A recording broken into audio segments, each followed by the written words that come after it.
তো আজকে আমি আপনাদের একটি এসি ডিসি বাল্ব সম্পূর্ণ একটি নতুন টেকনিকে রিপেয়ার করে দেখাবো। তো দেখতে পাচ্ছেন আমার হাতে বাল্বটি। তো এই বাল্বটির সমস্যা হচ্ছে এই বাল্বটি এমনিতে কারেন্ট চলে গেলে জ্বলে, কিন্তু কারেন্ট থাকলে জ্বলে না। তো দেখতে পাচ্ছেন আমি আঙ্গুল লাগিয়ে দেওয়ার সঙ্গে সঙ্গে জ্বলতেছে, কিন্তু কারেন্টে যখন লাগিয়ে দেবেন তখন জ্বলে না। এই সমস্যা এই কারণে এক ভাই নিয়ে আসলো। তো চলুন আমি সিরিজ লাইনে আপনাদের সমস্যাটি দেখিয়ে দিই।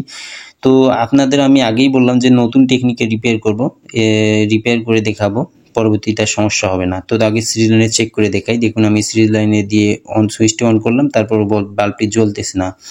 যখন কারেন্ট চলে যাবে তখন আবার ফির ঠিকই জ্বলবে। তো দেখুন এখানে বাল্বটি জ্বলতেছে না, তো বাল্বটা আসলে সমস্যা আছে। তো যেটা বললাম যে নতুন টেকনিকে রিপেয়ার করব, তো এর পরবর্তীতে এই বাল্বগুলোর আর কোনো সমস্যা হবে না। আমি যেভাবে রিপেয়ার করে দেখাবো আপনারা যদি করেন পরবর্তীতে আর কোনো প্রকার সমস্যা হবে না। তো চলুন আমি খুলে ফেলি, ভিতরে কি সমস্যা সেটি আগে দেখি। তো দেখুন আমি ভিতরে ডিব্বাটি খুলে ফেলার সঙ্গে সঙ্গে দেখতে পাচ্ছি যে এর আগেও কোনো মেকানিক্স ভাই রিপেয়ার করছে, কিন্তু আবারও বাল্বটি নষ্ট হয়ে গেছে। তো দেখতে পাচ্ছেন এখানে দুটি বাল্ব কালো হয়ে গেছে, অর্থাৎ পুড়ে গেছে।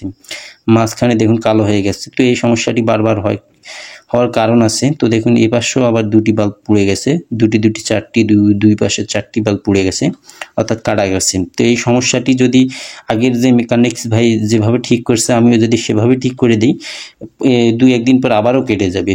তো কেটে যাবে না যে উপায়, সেই উপায় আজকে আমি আপনাদের রিপেয়ার করে দেখাবো এই বাল্বটি। তো আপনারা পুরো ভিডিওটি দেখলে অবশ্যই কাজটি শিখতে পারবেন, আর একবার শিখলে সারা জীবন করতে পারবেন, কোনো সমস্যা হবে না, কোনো প্রকার টাকা পয়সা লাগবে না। শুধু পুরো ভিডিওটি দেখলে আপনি কাজটি শিখতে পারবেন।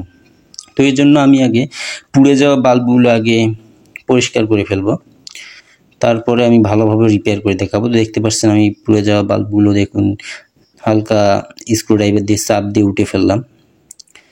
তো এই পাশের যে দুটো আছে এই দুটো আমি তুলে ফেলবো। তো দেখতে পাচ্ছেন এই পাশের বাল্ব দুটো আমি তুলে ফেললাম, ছোট ছোট যে এলইডি বাল্বগুলো পুড়ে গেছে। তো দেখতে পাচ্ছেন আমি পরিষ্কার করলাম। এখন জাস্ট এই দুটোতে আগে আমি তাতাল দিয়ে একটু শর্ট করে দিব, তারপর আমি মেন কাজটি করব। তো চলুন আগে আমি শর্ট করে দিই। তো আপনারা ওইভাবে শর্ট করে দিবেন। তো শর্ট করে দিলেই কিন্তু আমাদের বাল্বটি ঠিক হয়ে যাবে, কিন্তু ঠিক হলে পরবর্তীতে আবার নষ্ট হয়ে যাবে। তো পরবর্তীতে যাতে নষ্ট না হয় সেই প্রসেসটাও আমি আপনাদের দেখাবো।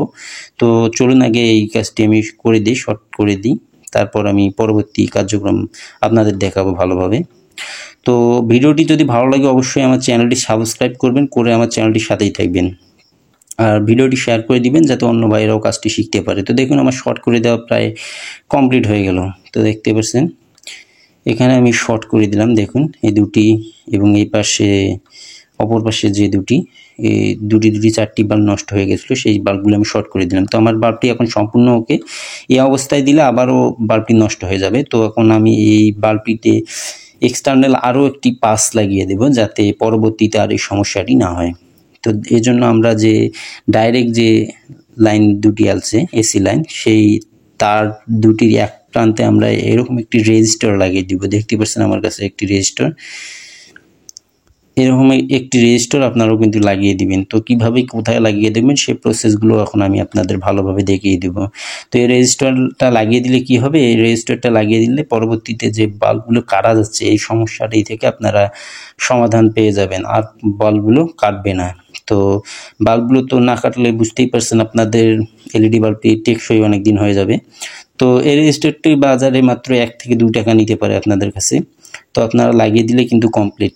আর মেকানিক্স কোনো ভাইয়ের কাছে লাগিয়ে নিলে কিন্তু 50 থেকে 60 টাকা নিতে পারে। তো দেখুন আমি কিভাবে লাগিয়ে দিতেছি। তো আগে আমি লাগিয়ে দিয়ে আমি আপনাদের ভালোভাবে প্রসেসটি দেখিয়ে দেবো। তো দেখুন আমার লাগানো কমপ্লিট। এই দেখতে পাচ্ছেন যে এসি যে দুটি সাপ্লাই লাইন, তার যে কোনো একটিতে আপনারা লাগিয়ে দিবেন। আমি যেভাবে লাগিয়ে দিয়েছি দেখতে পাচ্ছেন, রেজিস্টারটি এক প্রান্তে তার দিয়েছি এবং রেজিস্টারটি অন্য প্রান্ত আমি বোর্ডে দিয়েছি। দেখুন আমি আঙ্গুল দেওয়ার সঙ্গে সঙ্গে বাল্বটি জ্বলতেছে। তো আমাদের বাল্বটি সম্পূর্ণ রিপেয়ার হয়ে গেছে, রেজিস্টারটি লাগিয়ে দিয়েছি। এর পরবর্তীতে আর এই বাল্বগুলো আর কাটবে না, বাল্বটির টেকসই কিন্তু ভালো হবে। তো আপনারা অবশ্যই আমার চ্যানেলটি সাবস্ক্রাইব করবেন, ভিডিওটি ভালো লাগলে আর লাইক কমেন্ট করবেন। চলুন আমি এখন এসি লাইনে দিয়ে দেখি বাল্বটি জ্বলে কিনা। তো চলুন লাগিয়ে দিই যে সমস্যাটি আমাদের সমাধান হলো কিনা। তো আমি সিরিজ লাইনে আবারও লাগিয়ে দিতেছি। তো সিরিজ লাইনে লাগিয়ে দিয়ে আমি সুইচটি অন করব। তো বাল্বটি দেখা যাচ্ছে না, একটু ভালোভাবে আপনাদের ক্যামেরাটা দিয়ে আমি দেখাই। তো সেট করে নিলাম, এখন আমি সুইচটি অন করব। তো দেখুন সুইচটি অন করার সঙ্গে সঙ্গে কিন্তু এখন বাল্বটি জ্বলতেছে। তো আগে কিন্তু লাইনে দিলে বাল্বটি জ্বলতো না। তো এখন দেখুন আমি রিপেয়ার করে দিলাম, সমস্যা নেই, এখন বাল্বটি জ্বলবে। আর রেজিস্টারটি লাগিয়ে দিলাম, এর পরবর্তীতে আর কাটা যাবে না। তো আশা করি ভিডিওটি আপনাদের ভালো লাগবে। তো ভিডিওটি ভালো লাগলে অবশ্যই আপনারা আমার চ্যানেলটি সাবস্ক্রাইব করবেন আর ভিডিওটিতে লাইক কমেন্ট ও শেয়ার করে দিবেন।